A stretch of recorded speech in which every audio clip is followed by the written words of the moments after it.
പ്രിയപ്പെട്ടവരെ, അമേരിക്കയെ ഭരിക്കുന്ന ഡൊണാൾഡ് ട്രംപ് അല്ല, നെതന്യാഹുവിനെയാണ് നമുക്ക് കാണാൻ സാധിക്കുന്നത്. ഇപ്പോൾ അമേരിക്കയെ ആരാണ് നിയന്ത്രിക്കുന്നത് എന്ന് ചോദിച്ചാൽ ഒരു മറുപടി നെതന്യാഹു ആണ് എന്ന് പറഞ്ഞാൽ തെറ്റാവുകയില്ല. കാരണം ഇപ്പോൾ നെതന്യാഹു പറയുന്നു, ഞാനാണ് മൂന്നാമത്തെ ഒരു ഓപ്ഷനും കൂടെ ഇറാനെതിരെ ഉണ്ട് എന്ന് ട്രംപിനെ ബോധ്യപ്പെടുത്തിയിരിക്കുന്നത്.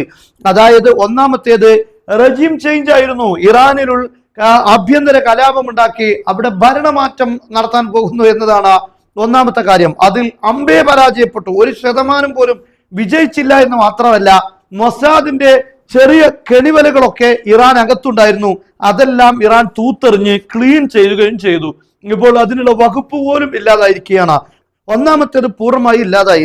രണ്ടാമത്തെ കാര്യം, അവിടെയുള്ള ആണവ റിയാക്ടറുകൾ, അതുപോലെ തന്നെ ഇറാന്റെ പ്രതിരോധ സംവിധാനങ്ങൾ, മിസൈൽ സെന്ററുകൾ, സ്റ്റോറേജുകൾ, അതുപോലെ മിസൈൽ ഇൻഡസ്ട്രികൾ, ഇതെല്ലാം തകർക്കുക എന്നതായിരുന്നു.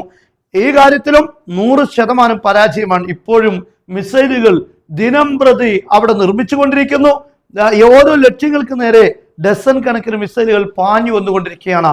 അമേരിക്കക്ക് പോലും ഇപ്പോൾ ഇറാനെ തൊടാൻ ധൈര്യമില്ലാത്ത സാഹചര്യത്തിലേക്ക് പോയിരിക്കുകയാണ്.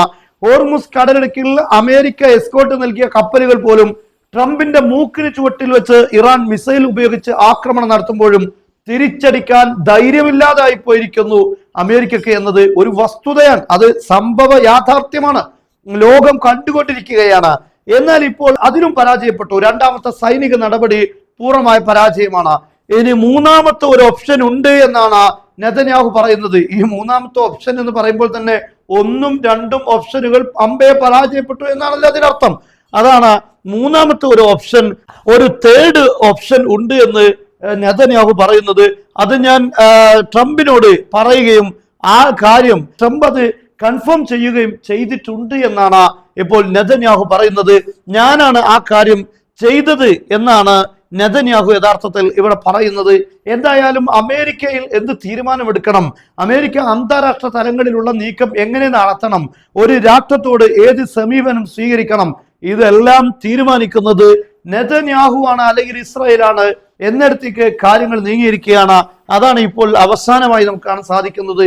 എന്നാൽ ഈ യുദ്ധത്തിന് മുന്നിൽ ഇറാൻ പരാജയപ്പെടുമോ? മൂന്നാമത്തെ ഘട്ടം സാമ്പത്തികമായി ഉപരോധം ഏർപ്പെടുത്തുക, സാമ്പത്തിക ഉപരോധത്തിലൂടെ ഇറാന് വരിഞ്ഞു മുറുക്കുക എന്നതാണ് അമേരിക്കയുടെ പദ്ധതി. പക്ഷെ ഇറാൻ പറയുന്നു, ഞങ്ങൾ അമേരിക്കയെ സാമ്പത്തികമായി പിടിച്ചു ഉലക്കാനുള്ള 2 വർഷത്തെ പദ്ധതി ഞങ്ങൾ ആവിഷ്കരിച്ചിട്ടുണ്ട് എന്നാണ്.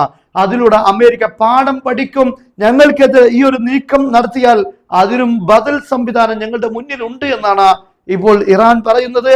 ഏത് നീക്കത്തിനും കൃത്യമായ മറുപടി, 1ന് 2 എന്ന മറുപടി ഏത് ഓപ്ഷൻ തെരഞ്ഞെടുത്താലും ഉണ്ട് എന്ന് ഇപ്പോൾ ഇറാനും പറയുകയാണ്.